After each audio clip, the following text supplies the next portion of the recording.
yan. May napapansin kami ngayon na may construction dito sa tindahan mo.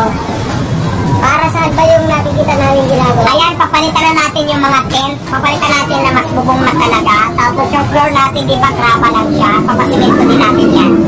So, para mas malinis na siyang tingnan, kasi di ba, naumpisa na natin na mas maganda yung place natin sa Quezon City.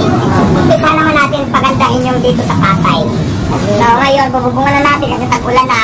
Para hindi siya maputik, papasimento na rin natin yung baba. Wow! So, kaya may ginagawa ngayon dahil inumpisa na nila gawa ng bubong para pag dumating mo yung tag-ulan, safe pa rin yung mga consumers natin na pumupunta dito para kumain. Ito ba, maasahan ba ng mga customer mo na ito yung magiging kasing ganda nung nakita natin ito sa Quezon City?